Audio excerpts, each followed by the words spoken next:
Hey there, folks. As a business owner, have you ever felt like you could use some help with some tasks, but you just couldn't bring yourself to hire a new employee, even a part-time employee, to help with that? Well, if that's you, stay tuned because that's what we're talking about today on 7 Minutes in the Morning.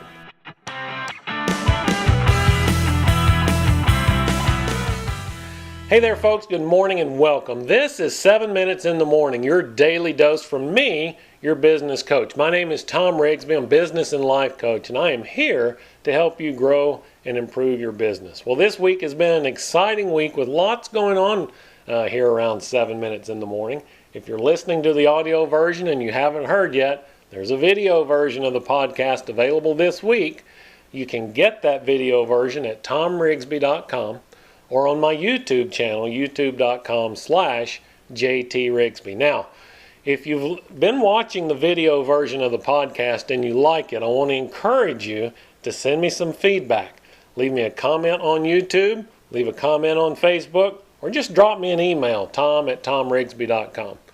I want to make sure that this is adding value to your experience, and if it is, I'm happy to keep doing them. If it's not, we'll go back to just the audio version. But I want to hear from you and what you think about the video version of the podcast. If you haven't had a chance to check it out yet, go over to YouTube and check it out there or on any of the other venues that I already shared. All right, so today we're talking about how to get a little extra help around the office. This week we've been talking about relationship marketing and then about how to document your business processes so you can hand them off to somebody. Get some time back from that. So today we're going to explore another option. It's a little bit less than hiring an employee. It's a little bit more than doing things on your own. And for a lot of you who are solopreneurs or freelancers or just a one-man shop for right now, you need a little extra help, but you can't really afford to bring on an employee. Take me, for example. It's very difficult for me to spend the time I need to spend working on the podcast, doing the video and audio editing, doing all the production things around the show, and still have time to do the writing, the speaking, and the relationship building that I need to do to keep the other aspects of my business going, right? So from time to time, I get help with that. Now, my favorite way to do that is to outsource, to hire of fellow freelancers that may be like you, may be like me.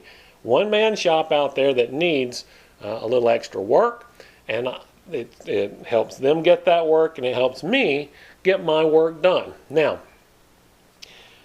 my favorite place to go to find those resources is called Odesk.com. Now, Odesk has a propensity or a heavily weighted provider base that's outside the United States. A lot of your contractors will be outside the States. There's another site called Elance.com, the letter E and Lance. Elance like freelance, Elance. Elance.com. A lot of those contractors and providers tend to be in the States. Now on both sites you can find providers inside and outside your home country, right? Now, in the news recently, those two sites are merging. The sites, and they're kind of vague about what's going to happen with the sites because they say they're keeping their own brand, but the ownership of the two companies is merging. So we don't know yet what that means for the contractor base or the customer base. But regardless of how you feel about hiring people in your home country or outside, one of those two sites is going to give you a good source for locating those people. In both of those cases, they handle payments for you. They have dispute mechanisms so that any of the worries that you might have about just calling some person up, finding some person on Craigslist maybe and say, hey, can you do $1,000 worth of work for me? Sure, pay me up front and I'll do it. All of that stuff is already figured out on both of those sites. And one of the things that I really like, especially about Odesk, is that you can ask that the contractor shows screenshots of what they're working on while they're working for you. You can be sure that way you can go and look at their screen and see what they're working on while they're billing you. right? So if there's any doubt, any question about whether they're really working for you, that's settled. Now, I know that it's kind of a scary thing, and a lot of people shy away from these services, the Odesks and the Elances, because they don't understand it. They're worried about wasting money on things that they could do themselves. So let me tell you a little story. I used to do a lot of work for lawyers.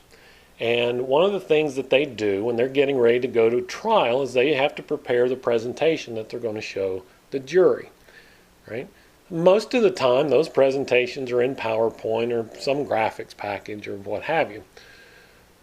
Does it make sense for a lawyer who's billing their client $200, $300, $400 an hour to spend time sitting there working on a PowerPoint, trying to get the fonts just right, the colors just right, get the slide flow to work exactly the way they want it? It really doesn't. But could they do it? Yes, technically they are proficient enough to achieve that. But it's smarter for them to let somebody else do that work while they're doing the heavy lifting. And that's exactly what the way that I want you to think about bringing in these contractors. It's just utilizing them for their skill set. It gives them work to do, and it gives you the most important resource, time. Time is the one resource you never get to refill. You never get a do-over. You can't go back to the well and get some more, right? So by letting them handle those more mundane or the rudimentary tasks, it allows you to spend time designing and architecting, being the architect of your business, all right? So think about that the next time you catch yourself, and here's a good rule of thumb. The next time you catch yourself thinking, man, I wish I didn't have to do this, that's probably a pretty good candidate for something to outsource. So remember that the next time that you catch yourself saying, man, I wish I didn't have to do this, immediately stop and ask yourself, is this something that I could outsource, that I could get some help with on the execution? I hope that helps. That's it for today. Tomorrow we have a brand new topic. We'll have another video, so be sure and join us. Until then, my name is Tom Rigsby, and I am your business coach.